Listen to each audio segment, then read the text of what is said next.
The Afterdeath Journal of an American Philosopher, The Worldview of William James, by Jane Roberts.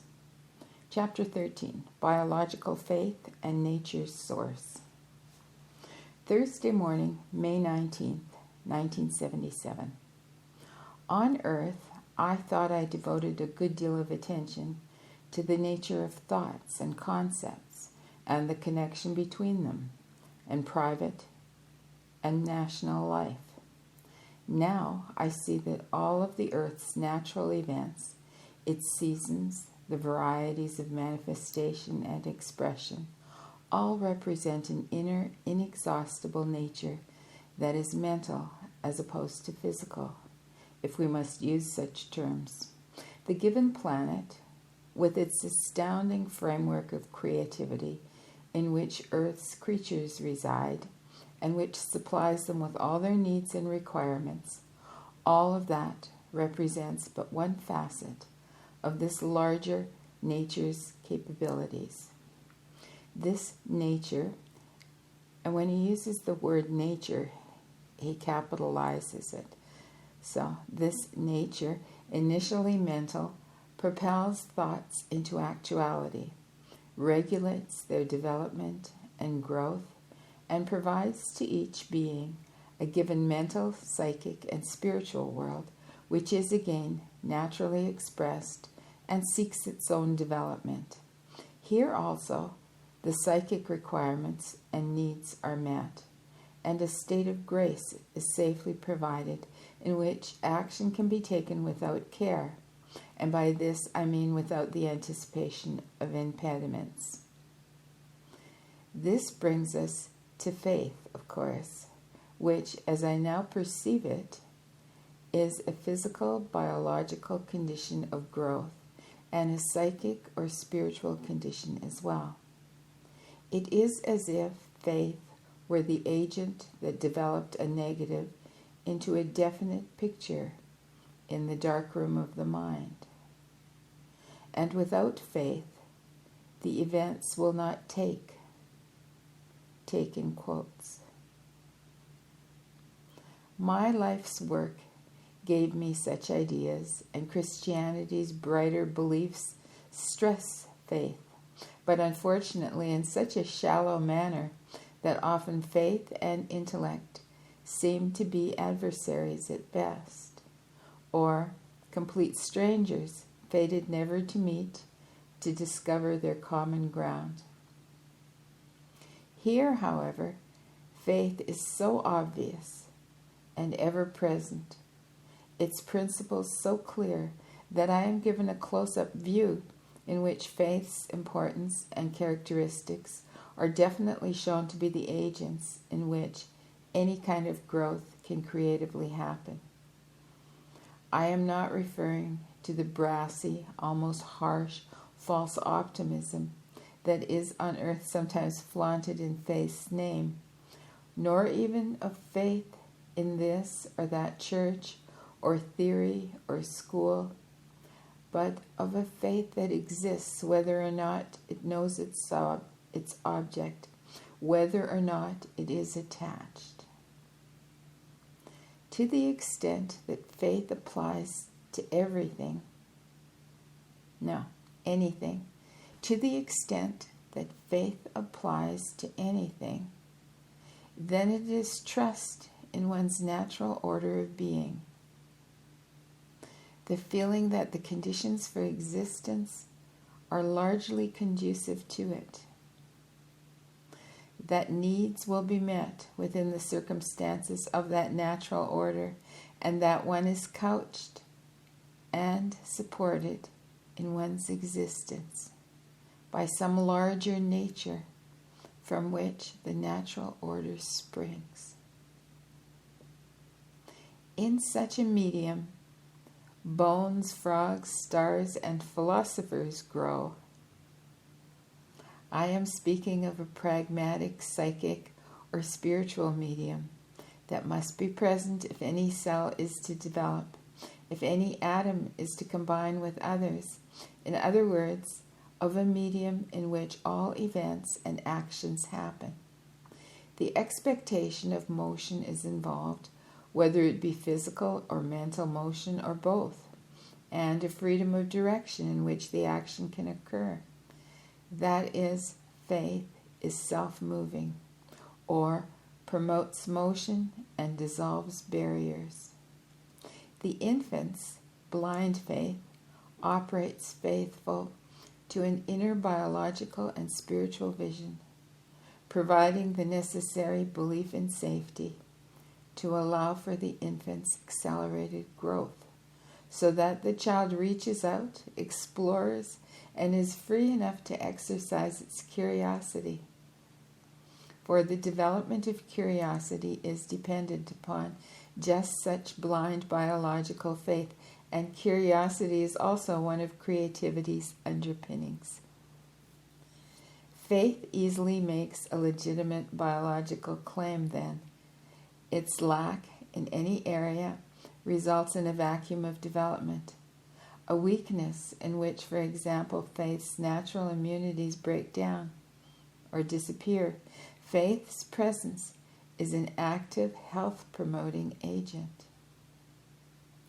In my present environment, again, like the summer day, faith everywhere surrounds me, so that its support is one of the most outstanding elements of my existence. There is a complete lack of threatening conditions of any kind. I would have imagined such a state to be lacking also in challenge and creativity. Instead, I'm filled with a sense of wonder, curiosity, and impetus that is never tiring. So natural do I find this faith that it is hard to believe it was not a conscious part of my mental constitution during life. To the contrary, as mentioned earlier, I was often struck by depression, and while attracted to faith, I was also concerned lest I become faith's fool, particularly since I found no element to which I could justifiably attach faith. To me, regardless of my feelings, it seemed that faith must be in something. Democracy came closest to justifying my faith in that regard. It would rouse men to constructive action and best meld the private and public good. Science and religion in my time each vied for men's faith, but faith that is attached to any one element, be it a church, government, or science, is always in jeopardy, for at one time or another the object of faith will no longer justify it, and faith itself will become lost.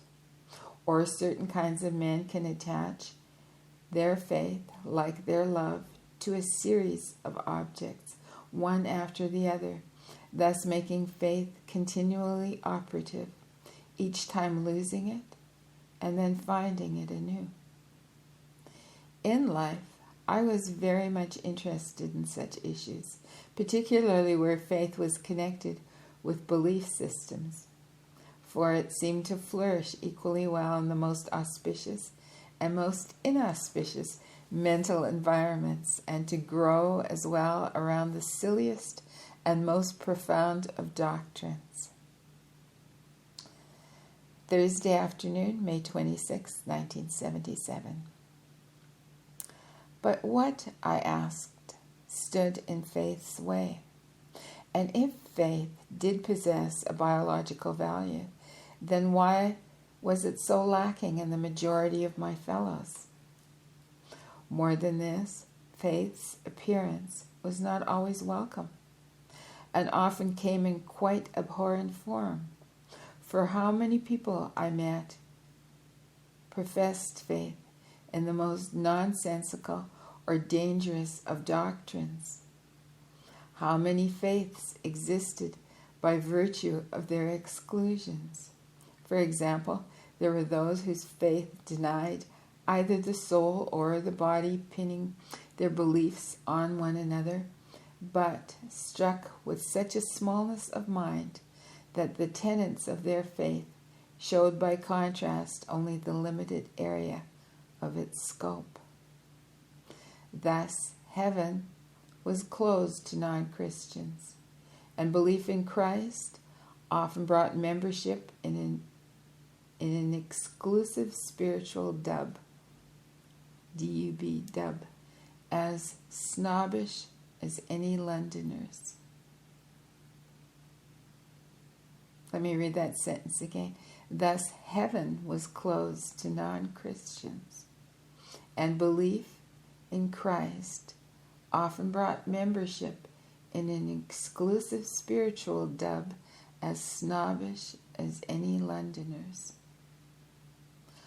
Other frameworks, such as the Eastern ones, included a faith that excluded millions, the untouchables, or displayed a callousness towards life itself in which the purpose of life was to escape it or any repeat performance.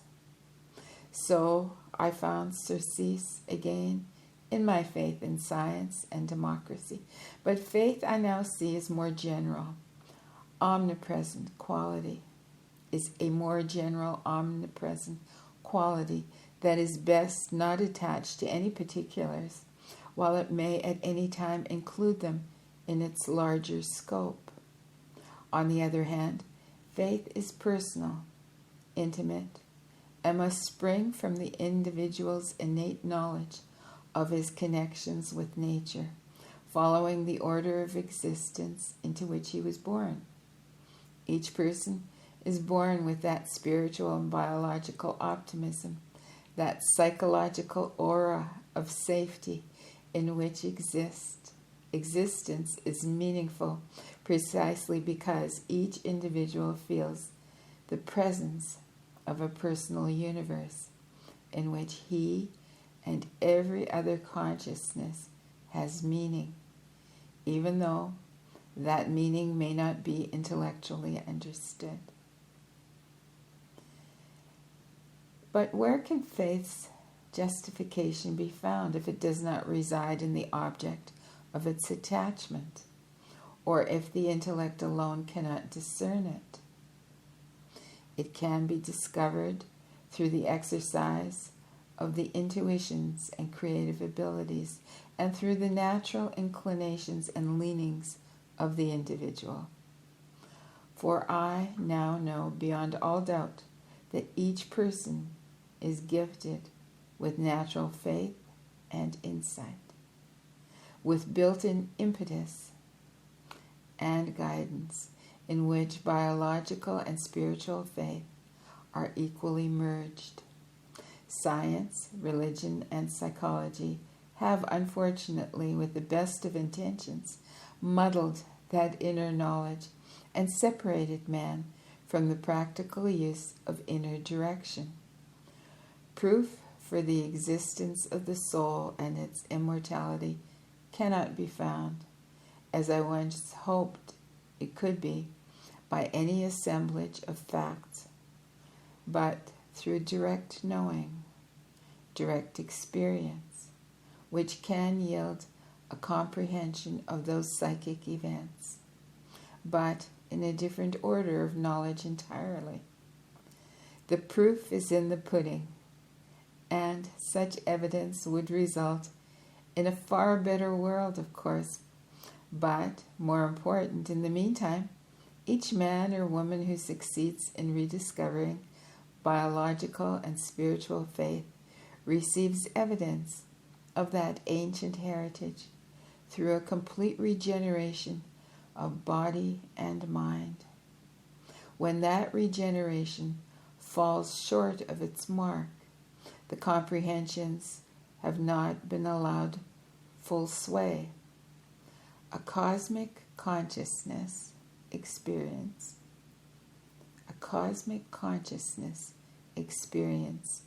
that denies the importance of desire, for example, is tarnished, rejecting the impulse that initially made it possible, for all creativity springs from desire. That fact is gloriously apparent to me, though spasmodically, when the intelligent light I mentioned earlier sometimes radiates with a depth of desire almost beyond imagining, as if desire is so intense it must break up into a million segments, each forming a life, a consciousness, a being. That desire and its showering segments are eternal. Of this, in my own mind, I am assured. To go along with one's desire, to ride the thrust of one's own life, does indeed lift an individual into communion with that far vaster desire and power, not to the annihilation of individual desire, but to its activation at other levels of being. And there lies a paradox. For those who speak of the death of desire and the annihilation of the individual into the whole are often the most individualistic of people, the most fanatically fueled, the most eccentric and one-sided. In many such cases, their comprehensions, once begun, are sidetracked, it is true. But in its purest version, natural faith seeks the fulfillment of the most individual and original tendencies of a person and accelerates rather than diminishes his desire. Monday morning, May 30th, 1977. Therefore, one man's vision need not look like another's, but each person interpreting the nature of reality through his own experiences and characteristics will reflect a different segment and shine with a unique cast, so that all of these visions taken together may suggest the larger picture of man's meaning by pointing out, even in an exaggerated form, a peculiar aspect that would otherwise go unnoticed. Therefore must each person trust his own nature, for in the same way it has a purpose, brilliantly focusing within the world a facet of being that within life's framework was meant to be. The infant takes its first steps in response to that innate biologically and spiritually rooted faith that instills confidence, responds to curiosity, and promotes motion. The child knows its faith is in its own capabilities and senses the properties and powers of its limbs, each of which possess its own motivation toward motion. The legs want to stand, to run, to use themselves, and each cell within the body contains its own impetus and biological faith. Wednesday morning, June 1st, 1977. I am surrounded now by that kind of faith. Only here it seems to be applied in a different manner. That is, I feel like exercising my psychological parts, as if the self that I've known is an infant in contrast to some sensed further development. I'm motivated to travel out along psychological paths rather than physical ones, each, however, as strange to me as the front walk to the newly creeping infant. At the same time, I feel gently coaxed by the psychological medium itself. The intelligent light drives me outward spiritually, in the same way that the summer landscape calls Earth's populace out for picnics, parades, or simple walks. My dreams and memories are now being put together in different ways than I once experienced them. They exist in my mind now, like children's blocks in a playroom, which can be made to form more than just one castle, bridge, or village at a time. It is as if those blocks of memory can fit together, not only one on top of another or sideways, but each can fit inside the other, and the sizes of the blocks themselves can change, growing or shrinking. So I am encouraged to play with my own memories in such a fashion, being intrigued at the different patterns they form, but more being astonished at the various meanings that can quite legitimately, it's hard to say, that can be quite legitimately read from any one block. This is sometimes like a psychological alphabet in which images, words, feelings undergo strange transformations, so that I understand that no memory is ever a finished thing, but an ever-changing and ever-creative element that actually alters the concept of past, present, and future time.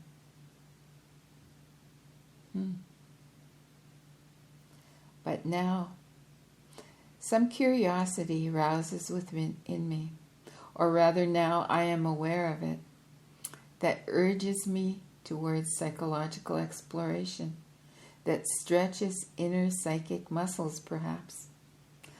And I am immersed in a kind of delightful security and assurance that such exploration is possible.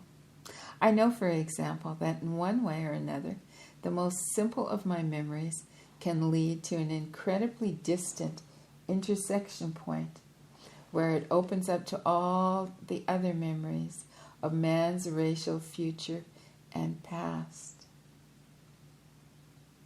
I am more than aware of the necessity and futility of analogies, yet it is as if I am traveling like a tadpole through my own psychological reality, swimming through the stream of my own memories, which are multicolored and glimmering.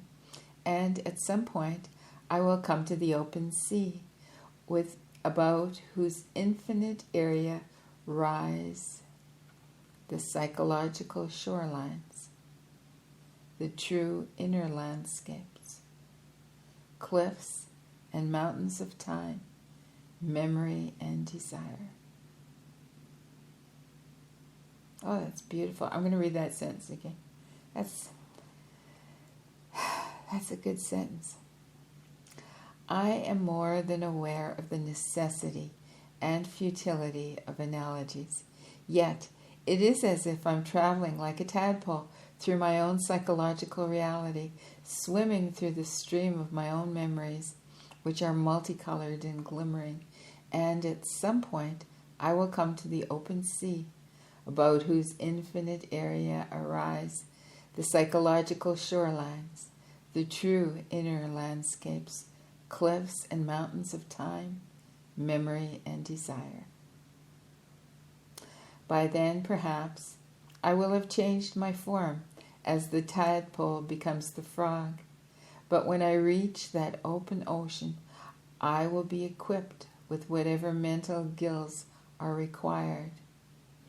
And their true psychological mobility will allow me to transform into living tissue, the product of my mind's vast creativity.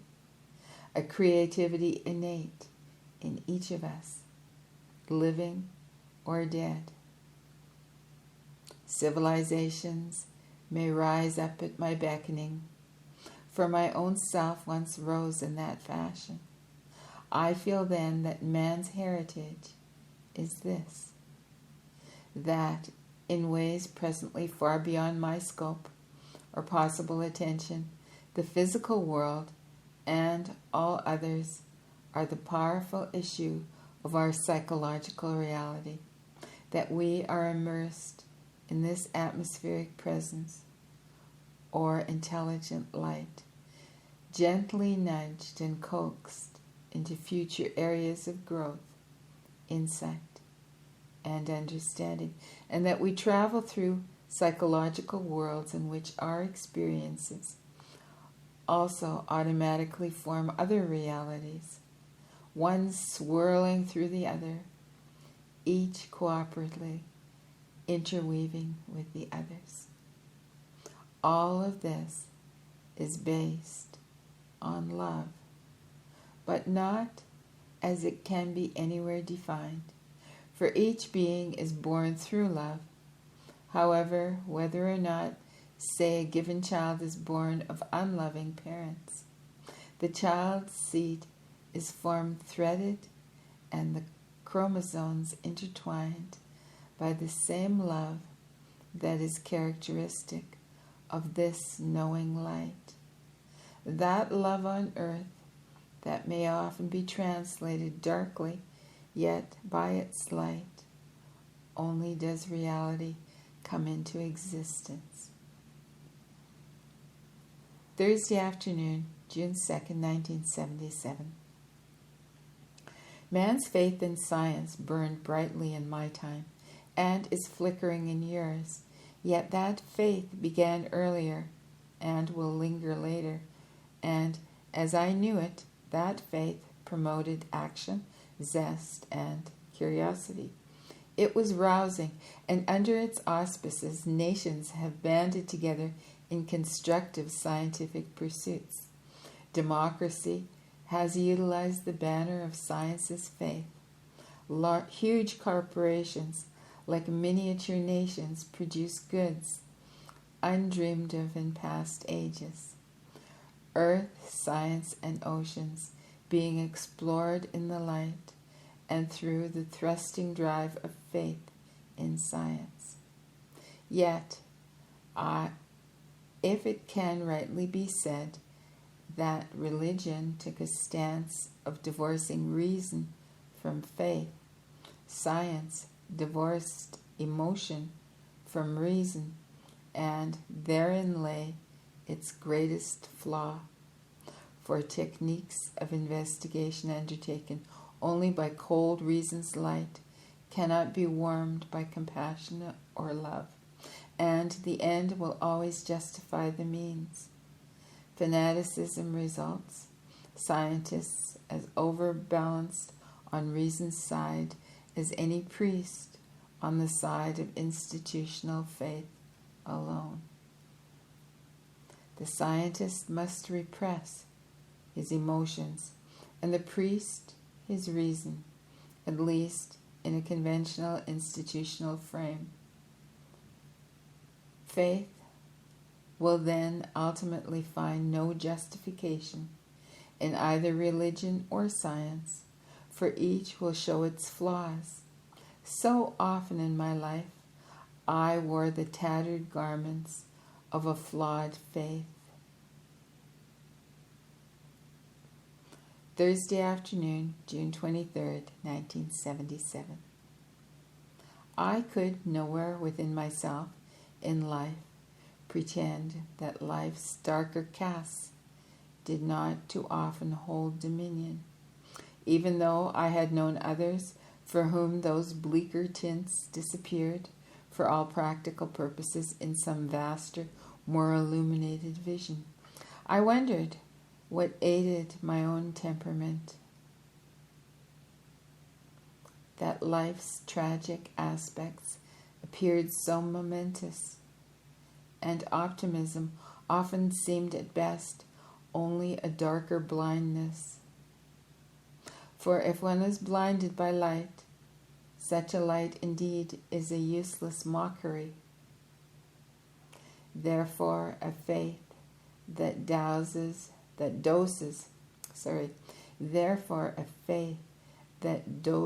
down the magnificent fields of mental or intellectual vision, that blinds the faithful to all save one tenet, is equally treacherous. A faith that turns the follower into a fanatic is surely based upon the deeper doubts, for it must be protected at all costs.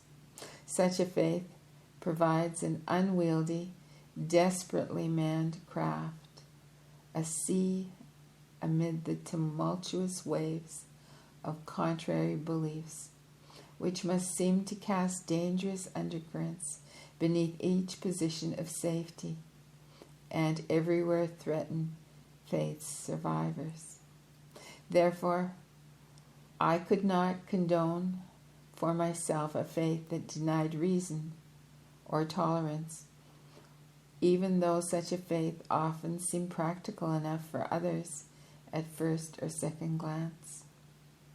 On examination, however, such a craft of conceptions overflows with the sloppy and inexhaustible power of unrecognized doubt, which ever rises in triumphant springs from an unconscious that senses too well the deep denied realities of feeling upon which faith's craft rides.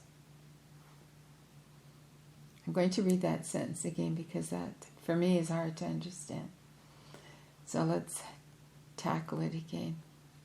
On examination, however, such a craft of concepts overflows with the sloppy and inexhaustible power of unrecognized doubt, which ever rises in triumphant springs from an unconscious that senses too well the deep denied realities of feeling upon which the faith's craft rides.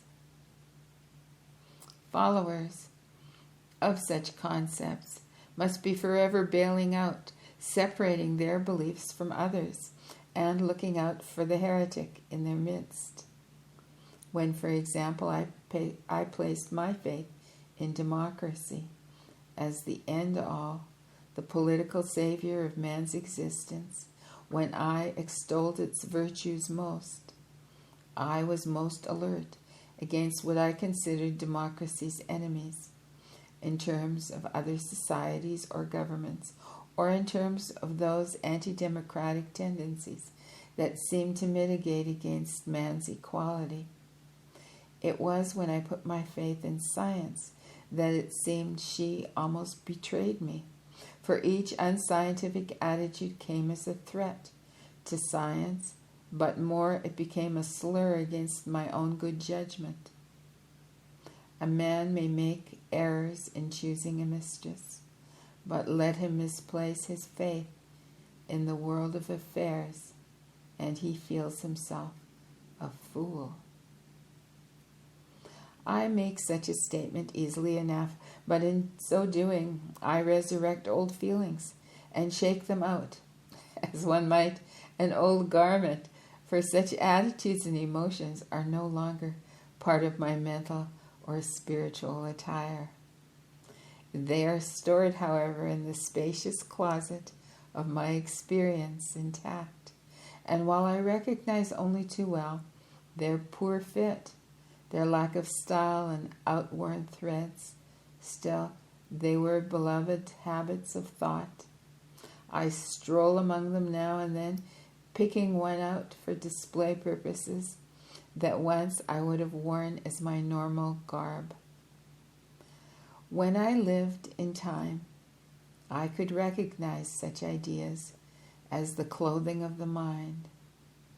And when I saw others strutting about in the newest ideas or theories, sporting them like a woman in her most stylish party gown or a man in his finest waistcoat, there were others who wore poverty of the mind with as much virtue as a monk with as much virtue as a monk might wear rags, carrying a mental sign, however reading humility, but spelling superiority. Yet my own psychological habits remained invisible, nor did I realize that I donned my melancholy each morning as I did my coat, choosing its degree and quality as I did the color of my socks. It was my protection, lest faith make a fool of me, lest in my search for the ecstatic in man, I found it in myself and therefore could not speak about it with objective voice. For while I envied it, and desired it in my fashion, I distrusted the disorderly garb in which it was often displayed. I admired the eccentric in man, sought after the uncommon, appreciated the bizarre, and understood the undying integrity of the individual. Yet, to merge these ideas with democratic action and to view the masses of people as separate manifestations of immortal souls, such was the goal I had set myself. In your times, faith is even harder to come by than it was in mine. More than ever, many people find themselves entangled in webs of melancholy, seeing themselves relatively powerless, not as heroic victims of a capricious fate, but worse, as accidental outcasts of a universe accidentally formed in which each creature is pitted against every other in a battle for survival that none can ultimately win. In such a mental atmosphere, how can faith be found or justified? In partial answer, at least, I am ending my lengthy discourse with 3 essays in which a hypothetical individual moves from melancholy to faith. May that fictional motion turn to fact for my readers, and may that symbolic journey be transformed into a pragmatic faith, practical enough to comprehend the facts of the soul, and wise enough to see through the fictions that swirl through the passages of science and religion alike.